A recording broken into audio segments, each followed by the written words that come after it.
no primeiro ano de meu ministério, queridos, há muitos anos atrás.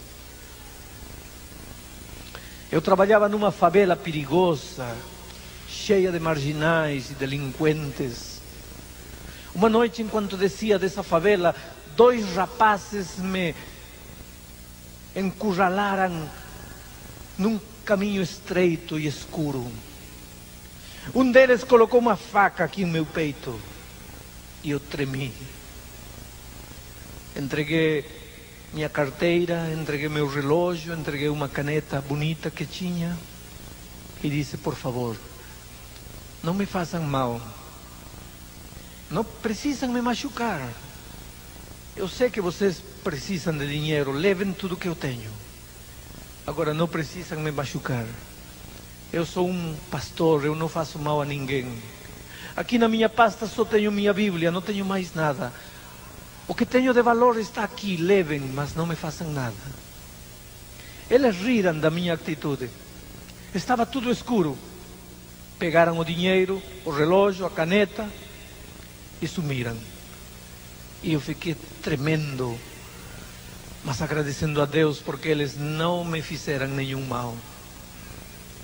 Eu estava preparando uma campanha de evangelismo naquela favela. Quando chegou o dia da primeira conferência, a sala estava cheia de gente. Muitos marginais estavam lá presentes. Não por causa da mensagem, mas por causa das meninas bonitas que cantavam. Eles entravam molestando as meninas, mas de alguma maneira estavam lá. A primeira noite eu percebi um rapaz que olhava para mim. Quando eu olhava para outro lado, ele estava olhando para mim. Quando eu olhava para ele, ele se abaixava. Ele se escondia diante da pessoa que estava diante dele. Quando eu olhava para outro lado, ele estava olhando para mim. Por esse detalhe, o rosto dele ficou bem marcado na minha mente. Mas na segunda noite ele não apareceu. A terceira noite e a quarta noite não apareceu mais. Mas na primeira noite as meninas bonitas tinham pego os nomes das pessoas e os endereços. E eu comecei a visitar as pessoas. E foi assim que um dia cheguei na casa deste rapaz. Eu vi, ele se escondeu. A mãe saiu para me atender. Perguntei: está Jorge Roberto? E ela disse: não, não está. Falei: senhora, eu acabo de ver, ele está aí. Chame ele. Ele não tem que ter medo, eu sou amigo dele, eu sou o pastor que está pregando aqui. E ele saiu. Estava sem camisa, cicatrizes de facadas e de balas em seu corpo. Uma vida feita nos bairros marginais da cidade de Lima. Olhou para mim e disse: o que você quer? Falei: olha, estamos com saudades de você. Você foi a primeira noite, mas não voltou mais. Não gostou da conferência. Começamos a conversar. E de repente eu fiquei frio, gelado, porque ele me confessou que ele era aquele rapaz que botou a faca em meu peito e me tirou meu relógio e meu dinheiro. Eu pensei: assim que foi você? Sim, disse ele. E eu pensei que você tinha me reconhecido, porque a primeira noite nas conferências você olhava e olhava para mim. Falei: não, eu não reconheci você porque quando você me assaltou estava escuro. Mas agora que você está confessando, cadê meu relógio, meu dinheiro? Ele disse: não, mas eu já não tenho mais nada. Falei: tudo bem, mas você tem que me pagar. Você está me confessando que me roubou, tem que me pagar. Eu não tenho como te pagar. Falei: vamos fazer um trato. Eu vou pregar 90 noites seguidas aqui. Se você não perder uma noite até o fim, você pagou a dívida. Agora, se você não assistir, você tem que me pagar o relógio. Ele disse: tá bom, eu vou ir lá. E aquela noite ele apareceu. Sempre aparecia. Às vezes na metade do sermão, às vezes no início, às vezes no fim. ficava lá na porta, parado, como dizendo: olha aqui, estou pagando a dívida. Mas ele não mostrava interesse na mensagem. Quando entrava, ficava molestando as meninas. Ele não mostrava nenhum interesse na mensagem. Mas uma noite, queridos, eu senti que o Espírito de Deus o pegou. Você pode brincar com as coisas divinas uma vez, outra vez e outra vez. Você pode fugir de Deus um mês, um ano e outro ano. Mas você não pode fugir de Deus o tempo todo. Mais tarde ou mais cedo, o Espírito de Deus te agarra. E aquela noite eu vi Jorge Roberto ser sacudido lá. Ouvi chorar. E quando terminou a mensagem, eu fui a cumprimentar lá na porta as pessoas. Ele não saiu. Depois, quando entrei, ele estava chorando num banco. Com a cabeça entre as mãos, chorava como uma criança. Eu me assentei perto dele e perguntei: o que acontece com você? E ele disse: pastor, é verdade o que o senhor pregou? O quê? Deus pode mudar minha vida num segundo? Claro que pode. E ele olhou para mim com raiva e disse: não. Ele poderá mudar a vida de qualquer um. A minha ele não pode. Ninguém pode mudar minha vida. Eu disse: por que, Jorge? E ele me contou uma das mais tristes histórias que eu já ouvi na minha vida. Pastor, disse, eu não conheci meu pai. Minha mãe era uma prostituta, trabalhava num prostíbulo. Eu fui gerado lá. Eu nunca conheci meu pai. Quando eu tinha 5 ou 6 anos, todas as crianças tinham pai, menos eu. E eu perguntei um dia à minha mãe: mãe, por que eu não tenho pai?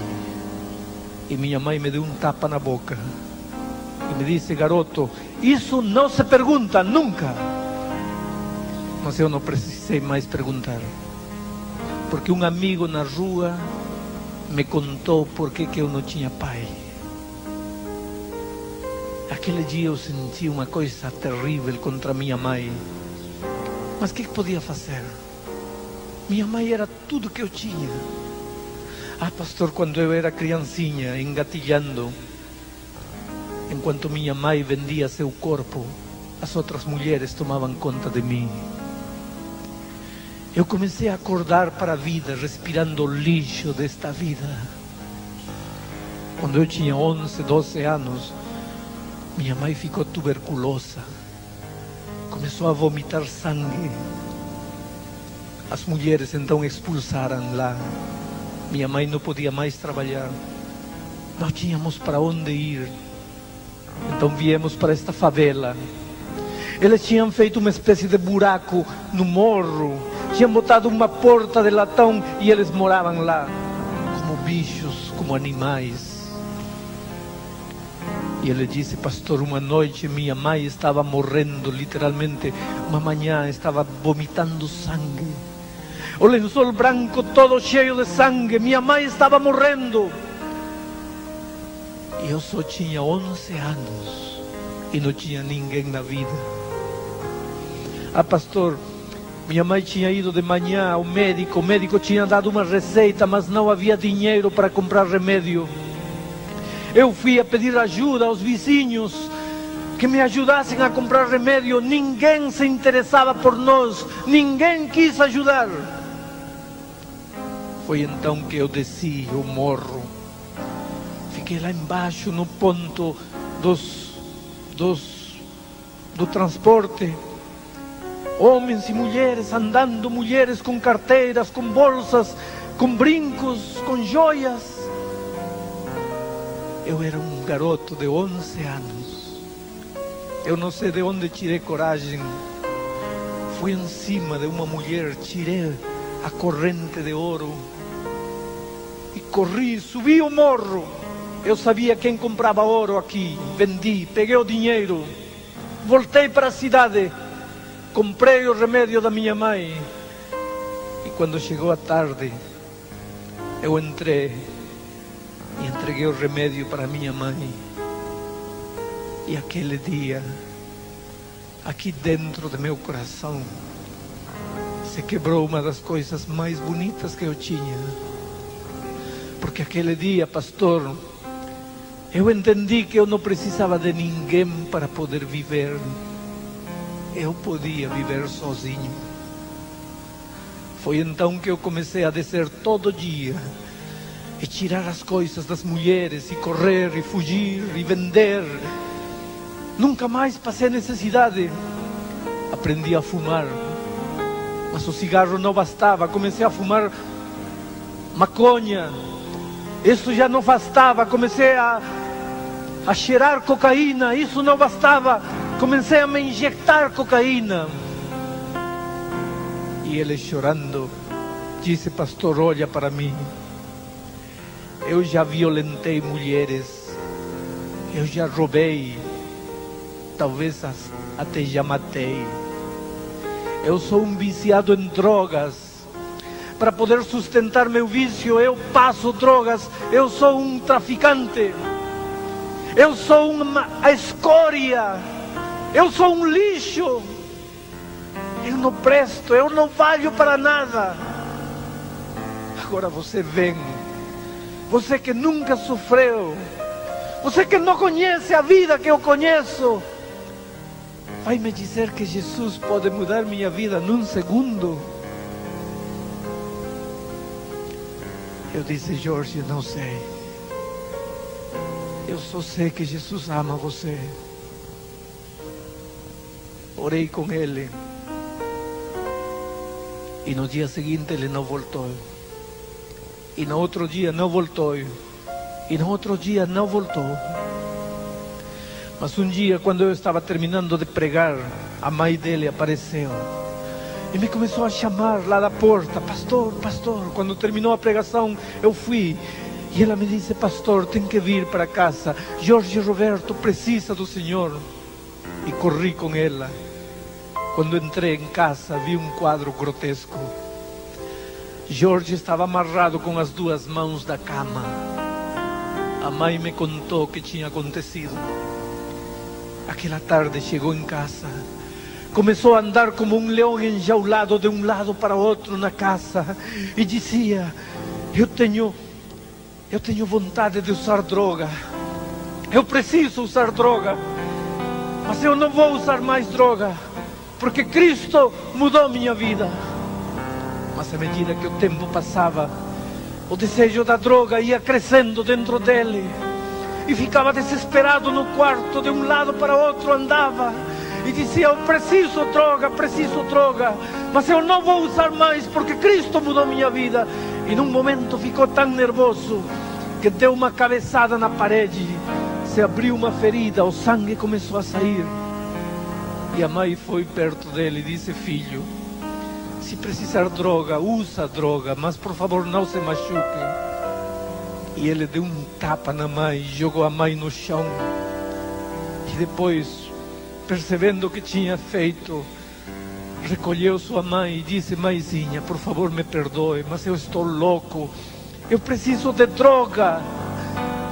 Mas eu não posso usar mais, mãe. Você não entende. Cristo mudou minha vida. Eu não posso usar mais droga. Então pediu: mãe, por favor me amarra aqui. Me amarra, porque se você não me amarrar, eu vou procurar droga e eu não quero mais. E quando a mãe o amarrou, ele disse: agora procura o pastor que deve estar na igreja.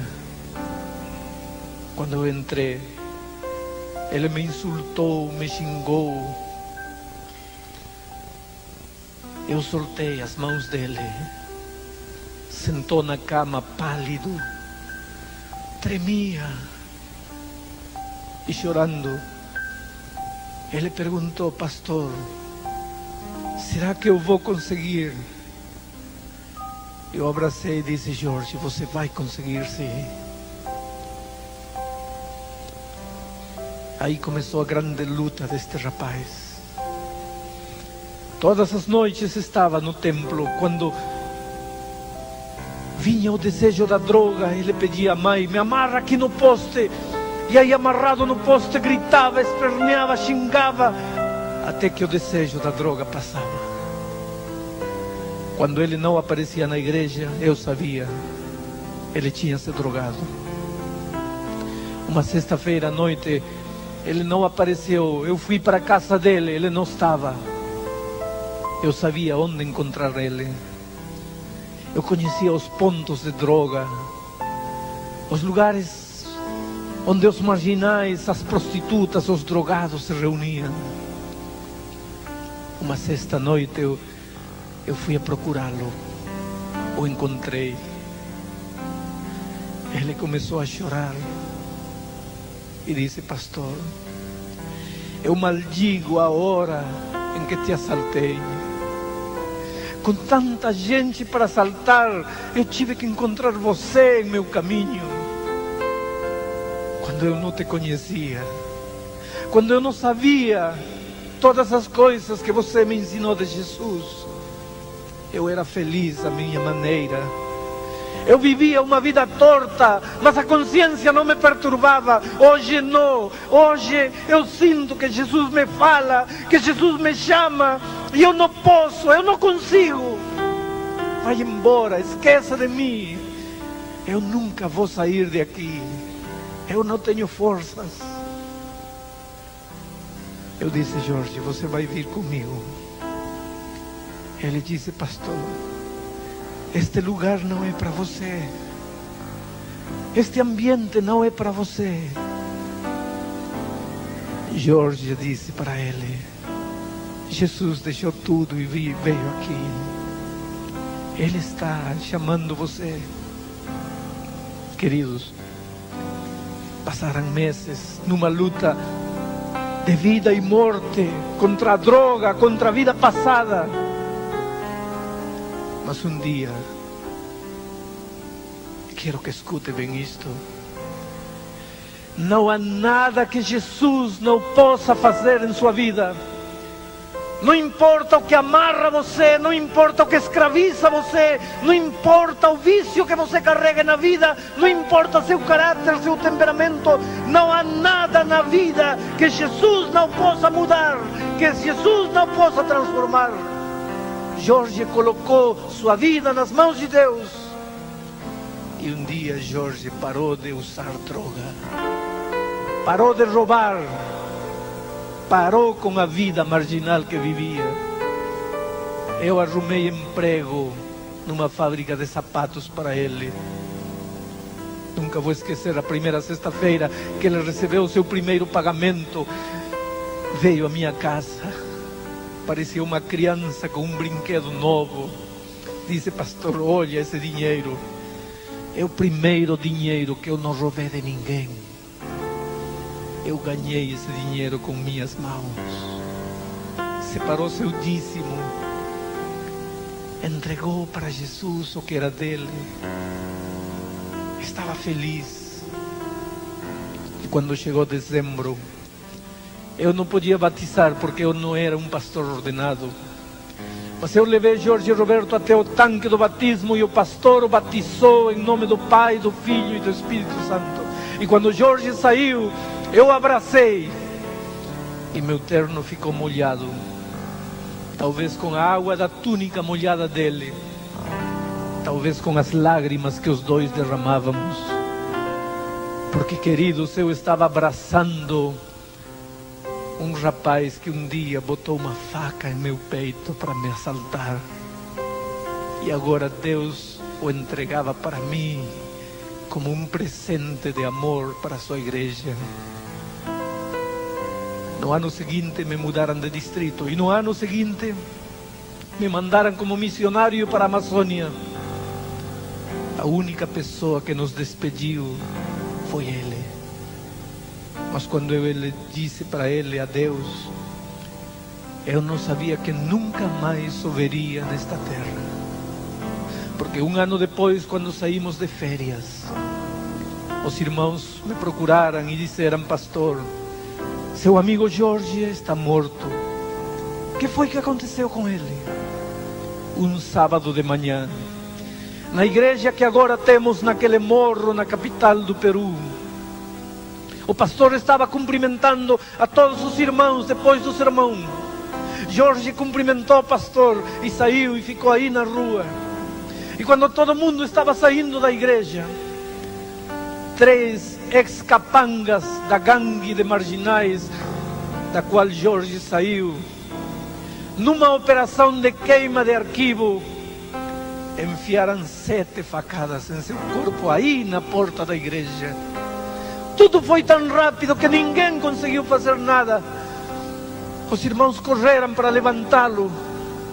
E eles contam que Jorge, com um gesto de dor, disse: irmãos, não me toquem. Eu acho que vou morrer. Mas não faz mal. Eu estou feliz. Porque foi aqui que Jesus me encontrou, me amou, me perdoou, me transformou. Os irmãos pegaram o corpo de Jorge e botaram num carro.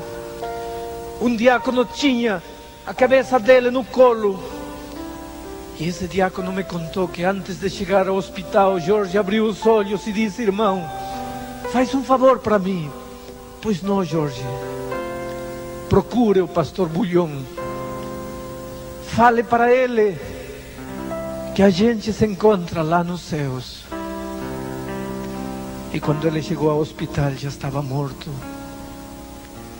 Queridos, um dia eu vou apresentar Jorge Roberto para vocês.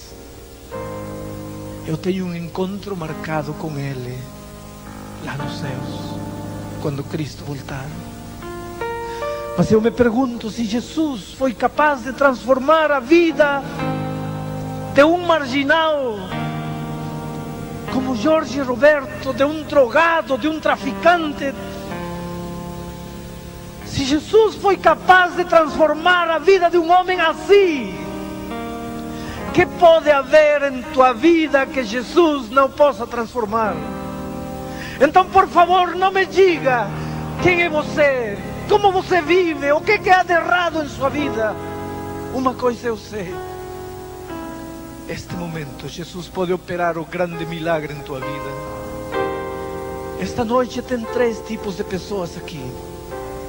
Aqueles que um dia já foram convertidos. Esta noite, na hora do apelo, quero que respondam, pedindo a Deus que confirme mais uma vez a conversão que um dia já operou em sua vida. Esta noite também há um segundo grupo. Pessoas que não têm certeza se foram ou não foram convertidas. Então esta noite peçam a Deus que lhes dê a certeza da conversão. E há um terceiro grupo de pessoas. Pessoas que nunca foram convertidas. Mas esta noite podem dizer: Senhor, eu nasci lobo, mas não quero ser um lobo. Quero ser uma ovelha. Por favor, me transforma neste momento. E queridos, conforme a sua promessa, Jesus pode fazer o milagre num segundo em sua vida, agora, neste momento. Pastor, o que preciso fazer? Precisa abrir o coração e dizer: Senhor, opera o milagre na minha vida. Ou então confirma o milagre na minha vida. Ou então dá-me a certeza do milagre.